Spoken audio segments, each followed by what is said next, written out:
आपदा से जूझ रहा उत्तराखंड, सीएम धामी ने दिल्ली दौरे पर कांग्रेस से साधा निशाना, कहा आपदा से जूझ रहा प्रदेश, सीएम चुनावी बैठक में व्यस्त। उत्तराखंड में बारिश के साथ लैंडस्लाइड का कहर जारी, यमुनोत्री हाईवे समेत प्रदेश भर में 337 सड़कें बंद। रुड़की में बड़ा हादसा, अचानक मशरूम प्लांट की गिरी छत, मलबे में दबकर 2 की मौत, 6 महिलाएं घायल। अल्मोड़ा पुलिस को मिली बड़ी कामयाबी, 2 नशा तस्करों को किया गिरफ्तार, 16 लाख की स्मैक बरामद। पोस्टमार्टम हाउस में जुए के धंधे का भांडाफोड़, पुलिस ने 3 लोगों को किया गिरफ्तार, हजारों रुपए बरामद।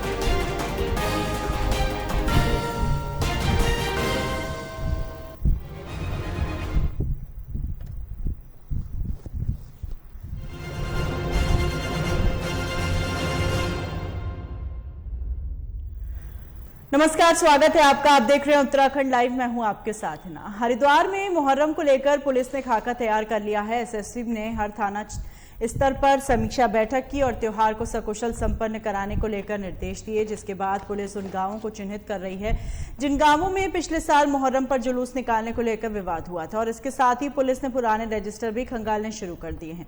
वहीं पुलिस सोशल मीडिया व अन्य प्लेटफॉर्म पर नजर बनाए हुए है ताकि माहौल बिगाड़ने वाले असामाजिक तत्वों पर सख्ती से नजर रखी जा सके।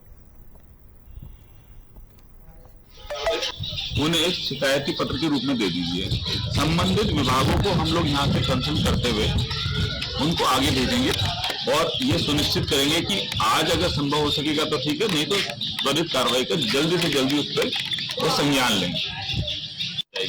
अगर हम आपस में यहाँ बात करते रहेंगे और आगे हम इस बात पर नहीं बढ़ेंगे तो ये उनकी जिम्मेदारी ना होगी, हमारी जिम्मेदारी हो जाएगी। तो हमें क्या करना है, अगर कोई विद्युत विभाग से हमें कोई जिम्मेदारी है तो हम उसे लिखेंगे, लिखित में लिखेंगे, 4 सम्मानित सदस्य उस पर अपने हस्ताक्षर करें, नाम पता लिखें और उसके बाद चौकी इंचार्ज साहब को दे दे। चौकी इंचार्ज साहब के साथ जाके उन एक्शन साहब को या सिंचाई विभाग के या PWD के इन लोगों को हम लोग बुलाएंगे और या इनके पास जाकर हम इनसे बातचीत करेंगे। अगर इस बार इस समस्या का समाधान नहीं हो पाया तो कम से कम आगे तक के लिए तो हम अपने आप को सुनिश्चित करेंगे कि हमारा काम ठीक से हो जाए। दूसरा, हम लोग ये कोशिश करेंगे कि जो आपने कुछ लोकल समस्याएं बताई हैं, जैसे कि पानी का भराव होना, सामने रोड पे पड़े पत्थर का, ये आप लोगों का थोड़ा सा इसमें व्यक्तिगत योगदान भी रहना चाहिए कि आप लोग खुद ही मिलकर इस समस्या को धीरे धीरे करके निपटा लें। किसी विवाद की स्थिति में आपको चौकी इंचार्ज साहब आपकी सहायता करेंगे। तीसरी बात यह है कि आपने ये जो करते हैं, आपका ताजिया जुलूस निकलता है और भी इसी तरह के कार्यक्रम होते हैं, तो इसमें आप 5-10 लोग ऐसे लोग चिन्हित हमेशा करें, जैसे कि हम कांवड़ के मौके पर विशेष पुलिस अधिकारी चिन्हित करते हैं, तो ऐसी आपके 4, 6 या 10 लोग इस तरह से चिन्हित हो जाएं जो चौकी इंचार्ज साहब के सीधे संपर्क में रहे। याद रखिए, आपको कभी भी कोई आदमी कानून तोड़ता है तो आपको उसके साथ कानून नहीं तोड़ना है। अगर कोई आदमी मारपीट करता है तो आपको मारपीट नहीं करनी है, आपको उससे बचाव करते हुए पुलिस को सूचित करना है। हम तुरंत मौके पर पहुंचेंगे और उसके विरुद्ध कार्रवाई करेंगे। अगर आप खुद ही कानून को अपने हाथ में लेते हुए आपने भी उसके सर पर डंडा मार दिया, सर उसका फूट गया, तो इसके जिम्मेदार आप हो जाते हैं। तो आपको सबसे पहला काम यह करना है कि कानून को समझने की कोशिश करनी है कि आपने कानून को अपने हाथ में नहीं लेना है। आपने जो भी कोई विवाद की स्थिति होगी तो पहले तो सम्मानित सदस्यों के साथ मिलके, और कोई आदमी आक्रामक या हिंसक हो रहा है तो उसके लिए आप पुलिस से संपर्क कर सकते हैं। चौकी इंचार्ज साहब बैठे हैं, अगर कोई विशेष परिस्थिति होगी तो हम लोग भी थाना से आपके पास आ सकते हैं, कोई दिक्कत नहीं। हम लोग राउंड पे रहते हैं तो हम लोग भी आपके पास तुरंत पहुंच जाएंगे। ठीक है, ये 3 चीजें आपके लिए विशेष तो मुहर्रम का इसमें है, और इसमें जो देखा गया है कि यहाँ पर काफी सारे जो है जुलूस आदि भी निकलते हैं। इसको देखते हुए विभिन्न पक्षों की इसमें मीटिंग के लिए सभी थानाध्यक्ष को बताया गया है, और चूंकि शांति व्यवस्था बनी रहे सभी पक्षों को इसमें निर्देश जारी कर दिए गए, और मीटिंग के लिए सभी थाना स्तर पर और CO स्तर पर निर्देश इसमें दिए गए हैं।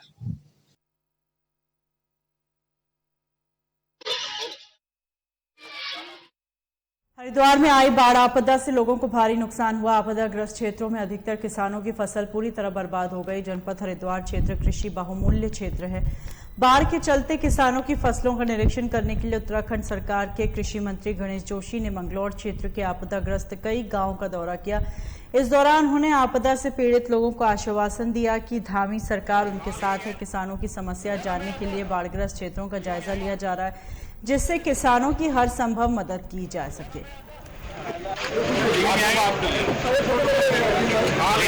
वैसे करीब 35 से भी गांव में जा चुका हूं। 50 साल के बाद ऐसी भीषण त्रासदी यहाँ पर आई है। तो लोगों के खेत पूरी तरह से नष्ट हो गए हैं। कई बस्तियों में जैसे मैं यहाँ पर आया हूँ, यहाँ पानी भर गया है। मैं मुख्यमंत्री जी का आभार व्यक्त करना चाहता हूँ कि माननीय मुख्यमंत्री जी ने किसानों के 3 महीने के बिजली के बिल माफ कर दिए। जो किसानों का ऋण है उसको भी जमा करने 3 महीने के रोकने के लिए कह दिया है। परसों मैं अपने सेक्रेटरी को यहाँ पर भेज रहा हूँ, यहाँ पर बैठ के फिर सर्वे किया जाएगा। जो क्षेत्र उससे छूट गए हों, जो सर्वे में मदद की जाएगी। और यहाँ लोगों ने मांग की है जो कृषि ऋण है उसके ब्याज को माफ किया जाए। मुख्यमंत्री जी से बात करके उसके करने का प्रयास किया जाएगा। और जो भारत सरकार के मानक है उसके अनुरूप मुआवजा बहुत कम है। हम अपने स्तर पर सरकार से मुख्यमंत्री से बात करेंगे, क्योंकि मैं देखा हूँ छोटे बड़े सारे किसान प्रभावित हुए। और कल हमने एक बैठक मैंने अपने सेक्रेटरीज की और यहाँ के प्रतिनिधियों को वहाँ पर बुलाया, तो बैठ कर हल निकालेंगे। और इस संकट की घड़ी में पुष्कर सिंह धामी की सरकार इन किसानों के साथ में खड़ी है। आपने देखा होगा कि मुख्यमंत्री की सरकार जब आपदा आई खुद यहाँ पर ट्रैक्टर में के बीच में लेकर खेती में तस्वीर किया था, और पूरी सरकार पूरी ईमानदारी उनके साथ में खड़ी।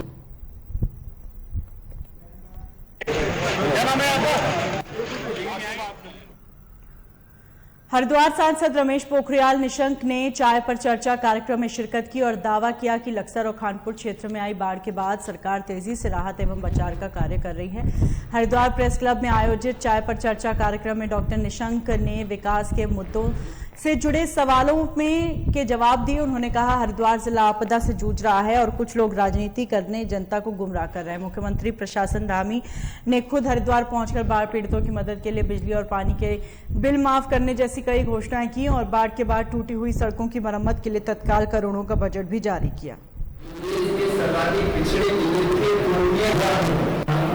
ये आपदा है, आपदा में बजाय राजनीति करने के हम सब लोग मिलकर क्या मदद कर सकते हैं। इस समय जो लोग दुखी होते हैं, परेशान होते हैं, उनकी मजबूरी का लाभ न उठाएं। उनका जो समय गुस्सा रहता है स्वाभाविक है। जब परेशानी में आदमी रहता है तो मन में आक्रोश रहता ही रहता है।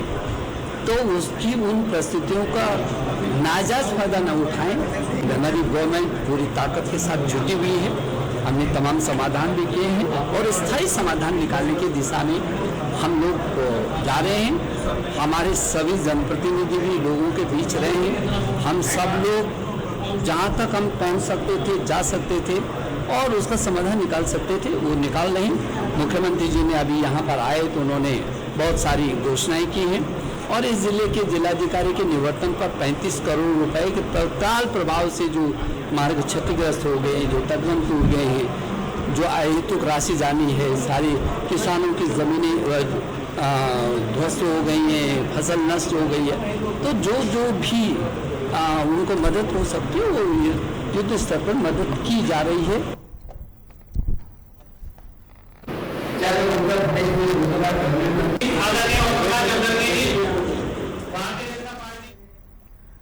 आईआईटी रुड़की के सीनेट हॉल में पत्रकार वार्ता का आयोजन किया गया, जिसमें आईआईटी रुड़की के निदेशक प्रोफेसर के पंत ने बताया राष्ट्रीय शिक्षा नीति कार्यान्वयन के सफल 3 वर्षों का जश्न मनाते हुए आईआईटी रुड़की 28 जुलाई को अपना दीक्षांत समारोह आयोजित करेगा, जिसमें कुल 1916 छात्र छात्राओं को उपाधि दी जाएगी और बोर्ड ऑफ गवर्नेंस के अध्यक्ष BDR रेड्डी की अध्यक्षता में इस समारोह में 1916 छात्र छात्राओं की उपाधि दी जाएगी। साथ ही साथ उन्होंने बताया दीक्षांत समारोह में मुख्य अतिथि के तौर पर बोश ग्लोबल सॉफ्टवेयर टेक्नोलॉजी के CEO अध्यक्ष एवं प्रबंध निदेशक दत्तात्रेय सलागो में मौजूद रहेंगे, जिसको लेकर छात्र छात्राओं में खासा उत्साह है। जैसा कि बताया दीक्षांत समारोह जो हमारा 28 जुलाई को होने जा रहा है, जिसमें जो बोश के CEO एंड मैनेजिंग डायरेक्टर हैं श्री दत्तात्रेय सलागो जो उसमें आएंगे और उसके अलावा हमारे जो चेयरमैन DN रेड्डी जी हैं तो वो भी उसमें चेयर करेंगे। टोटल हमारी जो 1916 छात्रों को डिग्री दी जाएगी और जिसमें 1076 जो 1076 जो है ये अंडरग्रेजुएट स्टूडेंट है और 686 मास्टर स्टूडेंट है और 154 जो है ये PhD स्टूडेंट है। छात्रों को बताया गया कि जैसे कि गोल्डन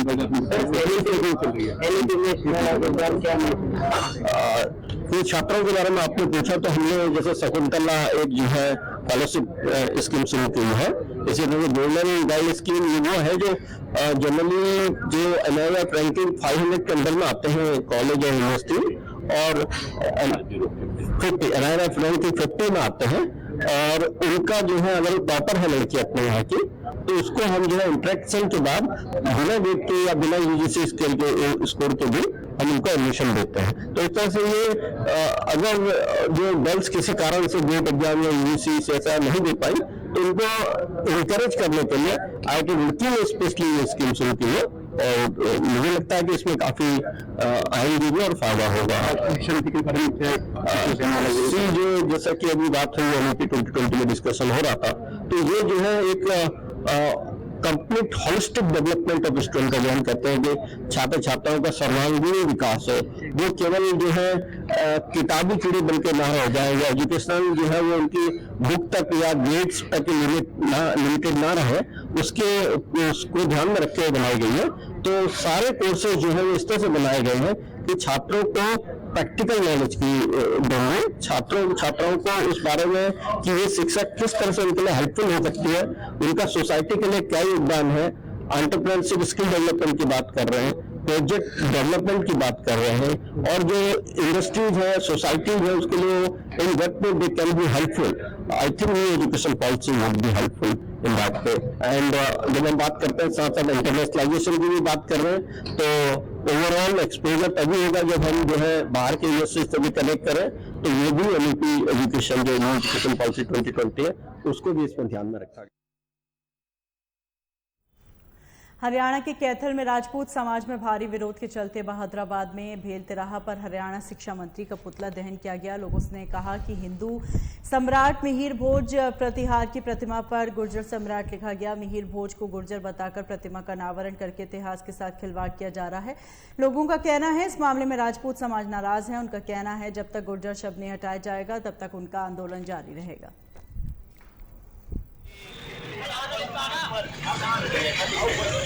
भाई साहब, ये पृथ्वीराज चौहान, चौक बहादुराबाद हरिद्वार।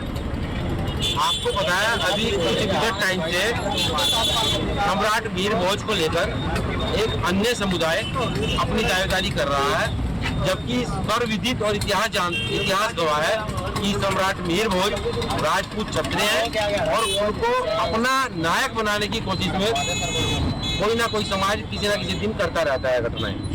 मैं आपको बता दूं कि गुज्जर समाज है, अगर इतिहास पढ़ा जाए तो गुज्जर गोचर कहलाते थे। आप इंग्लिश गजट से लेकर आज तक जो भारत सरकार का गजट है उसमें भी इनको गोचर अर्थात घुमक्कड़ कहा गया है।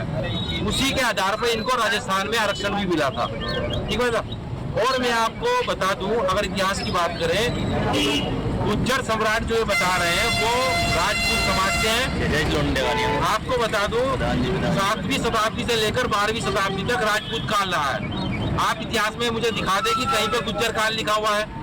तो राजपूत एकता को विखंडित करने का और समाज को विभिन्न वर्गों में बांटने का काम इनके द्वारा किया जा रहा है, जिसकी हम घोर निंदा करते हैं।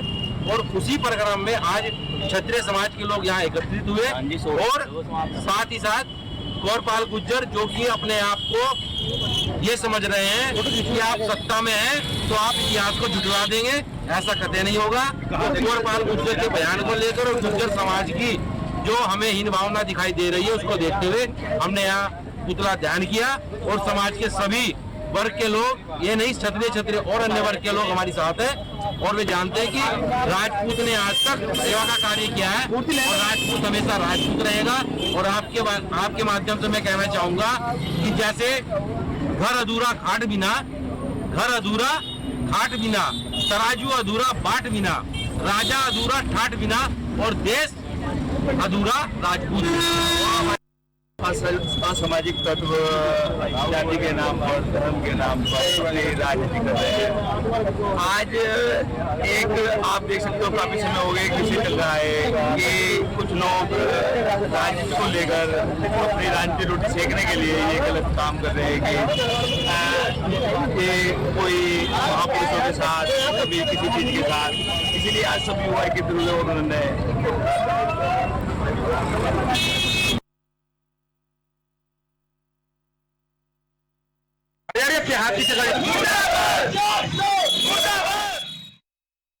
सिविल लाइन कोतवाली क्षेत्र के दिल्ली हरिद्वार मार्ग पर एक कार, टैंकर और बाइक की जोरदार भिड़ंत हो गई, जिसमें बाइक सवार 3 कावड़ियों में से 2 कावड़ियों की मौके पर ही दर्दनाक मौत हो गई, जिसके बाद गुस्साई भीड़ ने मौके पर हंगामा शुरू कर दिया और कार को आग के हवाले कर दिया। वहीं मामला बढ़ता देख मौके पर पहुंची स्थानीय पुलिस ने लाठीचार्ज करते हुए मोर्चा संभाला। वहीं बाइक सवार तीसरे कावड़िए की भी उपचार के दौरान मौत हो गई। 7 साढ़े 7 बजे के आसपास 112 के माध्यम से कॉल प्राप्त हुई, जिसमें एक एक्सीडेंट के बारे में सूचित किया गया, जिस पर तत्काल फोर्स मौके पे पहुंचा। वहां पे एक बाइक, एक कार और एक टैंकर, इनके आपस में टक्कर हो रखी थी, जिसमें 2 बाइक सवार की ऑन द स्पॉट डेथ हो गई थी। तीसरे जो घायल था, तीनों को 108 के माध्यम से हॉस्पिटल भिजवाया गया। एंड अभी पता चला है कि तीसरे जो घायल व्यक्ति थे उनकी भी डेथ हो गई है।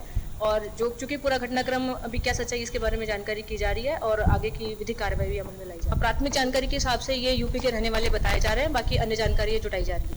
चूंकि घटना काफ़ी संवेदनशील थी और इसमें कावड़िए थे, एक धार्मिक भावना से ओतप्रोत थे पूरे, तो इसको लेकर के आसपास के लोगों में रोष था, जिसके चलते उन्होंने एक वाहन में आग लगाई है। इसकी भी जाँच की जा रही है कि क्यों ये पूरा घटनाक्रम था।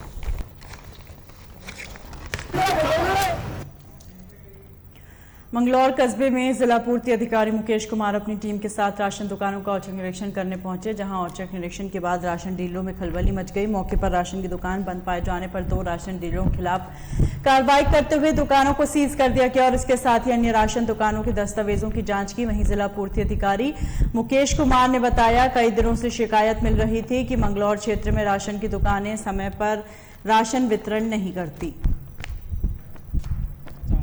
लगातार हम हर महीने चेकिंग करते हैं, लेकिन कुछ स्पेसिफिक शिकायतें मेरे पास आ रही थी, स्पेशली मंगलौर एरिया से। इसमें ये कहते हैं कि बायोमेट्रिक भी कम हो रहा है और लोगों को राशन में भी दिक्कत हो रही है।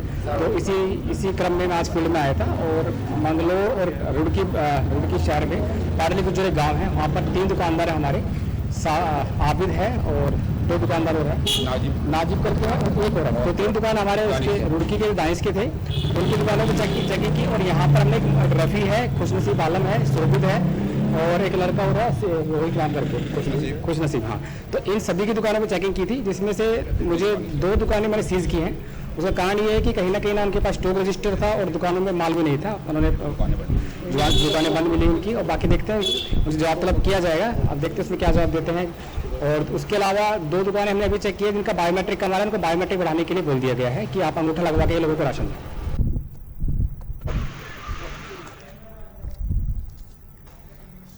इन्हीं खबरों के साथ बुलेटिन में फिलहाल इतना ही। दीजिए इजाजत।